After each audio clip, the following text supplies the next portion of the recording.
Hello students, I am your account teacher and today's topic is accounting for goods and services tax, that is GST.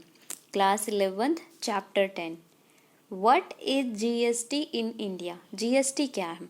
Goods and services tax. यह एक indirect tax है जो कि goods and services की supply पर लगाया जाता है। जो जीएसटी है उसने क्या करा, जो पहले काफ़ी सारे इनडायरेक्ट टैक्सेस थे उनको रिप्लेस कर दिया। कौन कौन से? Excise duty, custom duties, value added tax, services tax, taxes on lottery, central sales tax, ये सब इन सबको मर्ज कर दिया गया और जो एक ही टैक्स है जीएसटी उसको बनाया गया। जो goods and service tax act है वो पार्लियामेंट में पास हुआ था 24 मार्च 2017 को। अफेक्ट में कब आया, लागू कब हुआ? 1 जुलाई 2017 को। जो goods and service tax law है वो एक comprehensive, multi stage and destination based tax है। कॉम्प्रिहेंसिव क्यों? क्योंकि काफ़ी सारे इनडायरेक्ट टैक्सेस है उनको जीएसटी के अंदर इंक्लूड किया गया है, इसलिए ये कॉम्प्रिहेंसिव है। मल्टी स्टेज कैसे? जो जीएसटी की रेट्स हैं वो अलग अलग गुड्स के लिए डिफरेंट है। 0% रेट है, 5%, 12%, 18% एंड 28%। डेस्टिनेशन बेस्ड कैसे? जो जीएसटी है वो हम ट्रांजेक्शन के बेस पर पे करते हैं। अगर ट्रांजेक्शन कैसी है, इंटर स्टेट है और इंट्रा स्टेट है। पहले तो हमें पहचानना होगा कि इंटर स्टेट ट्रांजेक्शन्स क्या होती हैं।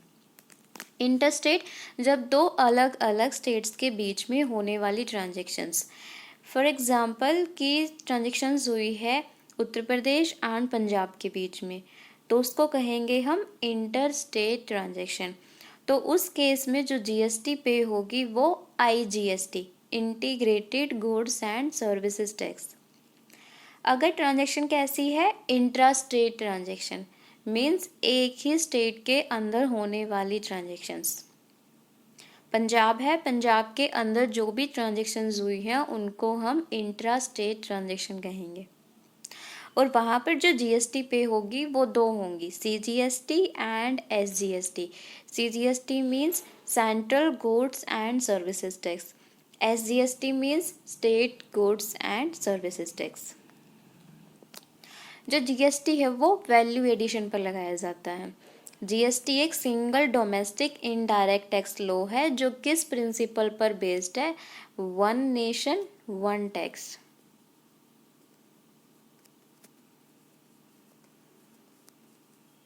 एक राष्ट्र एक कर। कौन कौन से टैक्सेस हैं इनडायरेक्ट टैक्सेस जिनको जीएसटी में मर्ज कर दिया गया? जो पहले इनडायरेक्ट टैक्सेस थे कुछ तो सेंट्रल गवर्नमेंट चार्ज करती थी, कुछ स्टेट गवर्नमेंट। जब जो सेंट्रल लेवल के टैक्सेस हैं जिनको मर्ज किया गया है जीएसटी में, excise duty, custom duty, service tax, central sales tax. State level के टैक्सेस जिनको मर्ज करा है जीएसटी में, octroi and entry tax, luxury tax, purchase tax, entertainment tax, value added tax, taxes on lottery. GST rate structure, India में जो GST का rate structure है वो कैसा है? 0% है, 5% है, 12-18% एंड 28% है।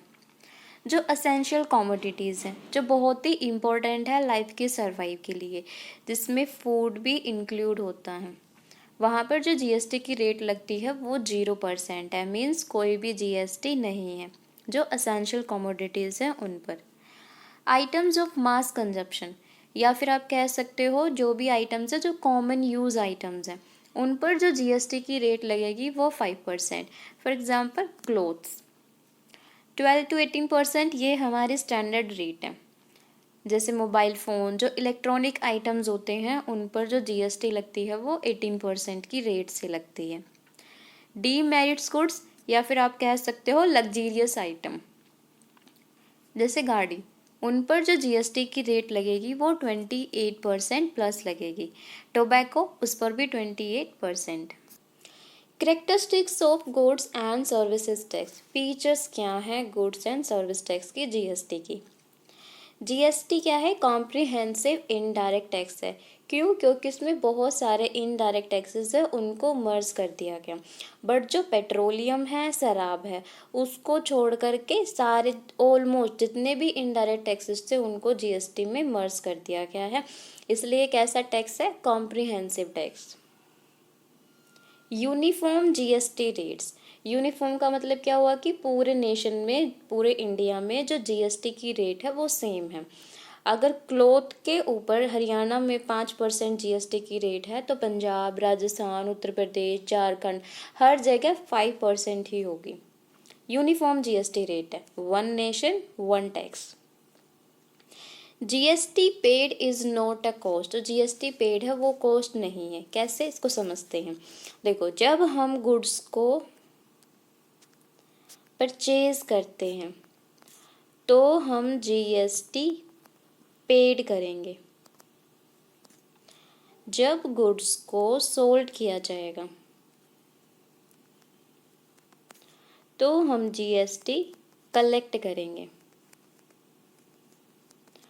जो जीएसटी पेड है उसको हम इनपुट जीएसटी कहते हैं और जो जीएसटी कलेक्ट है उसको आउटपुट जीएसटी कहते हैं।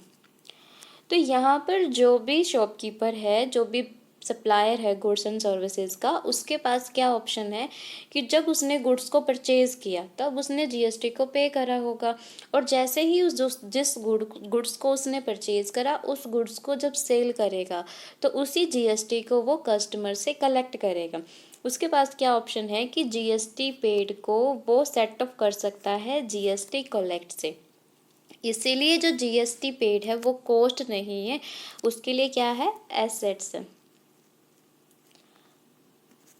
और ऐसे कौन कौन से केसेस हैं जब हम जो जीएसटी पेड है वो कॉस्ट ही होगी, एसेट नहीं मानी जाएगी। जैसे आपने रेस्टोरेंट बिल पे करा तो वहाँ पर जो जीएसटी पे करोगे वो कॉस्ट ही होगी। आपने कोई हेल्थ इंश्योरेंस पॉलिसी ली, उसकी प्रीमियम पे करी, वो भी क्या होगी? जीएसटी पेड है जो वो कॉस्ट होगी। किसी क्लब की, फिटनेस जो सेंटर्स होते हैं वहाँ की आपने मेंबरशिप फी है वो पे करी, तब भी आपकी जो जीएसटी पेड है वो कॉस्ट होगी, एसेट नहीं होगी। बिल्डिंग की रिपेयर करवाया है, कोई आपने व्हीकल है वो परचेज करा, आपने अपने एम्प्लॉयज़ को, स्टाफ को जो फ्री ऑफ कॉस्ट जो गिफ्ट हैं वो प्रोवाइड करे, कोई आपने पर्सनल यूज़ के लिए गुड्स एंड सर्विसेज को परचेज करा, तो वो भी क्या मानी जाएंगी? जो जीएसटी पेड होगा वो कॉस्ट होगा। उस टाइम पर जो जीएसटी पेड है वो एसेट नहीं होगा। जीएसटी क्या है? एक वैल्यू एडिड टैक्स है। वैल्यू एडिड कैसे? कि जैसे आपने गुड्स परचेज करे 1,00,000 रुपीज़ के, अब 1,00,000 रुपीज़ पर जो जीएसटी की रेट थी वो थी 12%, तो कितना हो गया? 12,000। अब आपने जो गुड्स हैं वो बेच दिए। मान लो कि आपने जो गुड्स हैं वो 1,50,000 के बेचे। 1,50,000 पर 12% के हिसाब से जीएसटी की कितनी रेट होगी? 18,000। आपने जीएसटी पे तो कितनी करी? 12,000। कलेक्ट कितनी करी? 18,000। तो सिर्फ आपको जो 6,000 रुपीज़ है जो बैलेंस बच गया वही आपने गवर्नमेंट को पे करना है, ना कि 18,000। इसलिए जो जीएसटी क्या है? एक वैल्यू एडिड टैक्स है। ऑब्जेक्टिव्स क्या है? एडवांटेजेस क्या हैं जीएसटी के? Decrease in the cost of goods. GST के लगने से क्या हो गया कि जो गुड्स की कॉस्ट थी उसमें डिक्रीज होगी, कम होगी। ऐसा क्यों? क्योंकि जीएसटी के आने से पहले क्या था? बहुत सारे इनडायरेक्ट टैक्सेस थे, जो टैक्स के ऊपर टैक्स है वो हमारा लगता रहता था। बट जैसे ही जीएसटी आया तो टैक्स के ऊपर टैक्स लगना वो कम हो गया, जिससे ओवरऑल कॉस्ट थी गुड्स की वो कम हो गई। Ease of doing business. अब बिजनेस करना भी आसान हो गया। क्यों? क्योंकि पहले इतने सारे इनडायरेक्ट टैक्सेस थे, ड्यूटीज़ थी, सर्विस ड्यूटी, ड्यूटीज़ होगी, एक्साइज ड्यूटी, कस्टम ड्यूटीज़, हर जगह आपको अपने आप को रजिस्टर करवाना था, हर एक्ट के अकॉर्डिंग अलग अलग। बट अब जीएसटी हो गया, एक ही टैक्स है, तो आपको सिर्फ वहीं पर रजिस्ट्रेशन करना है और उसके प्रोविजंस को समझना भी बहुत आसान हो गया, जिस वजह से जो बिजनेसमैन है उसको बिजनेस करना ईजी हो गया। Developing common national market. जो जीएसटी है उसने क्या करा, एक जो कॉमन पूरे नेशन के लिए कॉमन जो नेशनल मार्केट है उसको एस्टेब्लिश करा। कैसे? क्योंकि जो जीएसटी है किस प्रिंसिपल पर बेस्ड है, वन नेशन वन टैक्स, एक राष्ट्र एक कर। अब चाहे आप जो गुड्स एंड सर्विसेज की डीलिंग है वो हरियाणा पंजाब में करो या झारखंड उत्तर प्रदेश महाराष्ट्र कहीं पे भी करो, तो वहाँ पे जो जीएसटी की रेट है वो सेम होगी। इसलिए सबका जो मार्केट हो गया, नेशनल मार्केट हो गया, वो सेम हो गया। अब हर जगह पर टैक्सेस की जो रेट है वो अलग अलग नहीं है। Reduction in tax evasion, GST के आने से पहले जो टैक्सेस थे काफ़ी सारे लगते थे, जिस वजह से जो टैक्स पेयर होते थे वो टैक्स को इवेट करते थे, उसको अवॉइड करने की कोशिश करते, उसकी चोरी करते। बट जैसे ही जीएसटी आया, जो जीएसटी की कैलकुलेशन है, जितनी भी एक्टिविटीज़ परफॉर्म होती है जीएसटी की, वो सारी की सारी कंप्यूटराइज्ड होते हैं, कंप्यूटर बेस्ड होती हैं। इसलिए कोई भी पर्सन है वो जीएसटी को पे करने से नहीं बच सकता। तो जीएसटी के आने से जो टैक्स इवेजन है, टैक्स की चोरी में कमी आई। गुड्स बिकमिंग चीपर, जो गुड्स थे सस्ते हो गए। अभी हमने पढ़ा था कि जीएसटी के आने से जो कॉस्ट थी गुड्स की वो कम होगी। अब कॉस्ट कम होगी तो जो कस्टमर्स हैं उनको वो कम प्राइसेस पर जो गुड्स हैं वो पड़ेंगे, जिस वजह से जो गुड्स की कीमत है वो सस्ती हो जाएगी, चीप हो जाएगी। Attracting foreign market, foreign investment, कैसे? जीएसटी के आने से पहले बहुत सारे जो इंडिया का टैक्स स्ट्रक्चर था वो काफ़ी कॉम्प्लिकेटेड था, उसको समझना बहुत ही ज़्यादा मुश्किल था। इतनी ज़्यादा रेट्स थे, इतने ज़्यादा प्रोविजंस थे कि जो बाहर वाले पर्सन्स थे, फॉरेनर्स थे, वो यहाँ पर पैसा लगाने का अगर सोचते भी तो टैक्स प्रोविजंस को देख के अपना जो डिसीजन है उसको छोड़ देते।